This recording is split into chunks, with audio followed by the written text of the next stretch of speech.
గోరువంక వాలగానే గోపురానికి స్వరాల గణగణ గంటలే మోగలేలా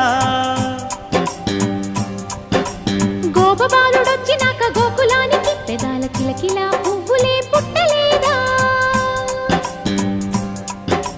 బాలకృష్ణుడొచ్చినప్పుడే వయ్యారి నందనాలు నాట్యమాడగా వారసుణ్ణి చూసినప్పుడే వరాల వాంఛలన్నీ పల్లవించగా నందుడింట చిన్న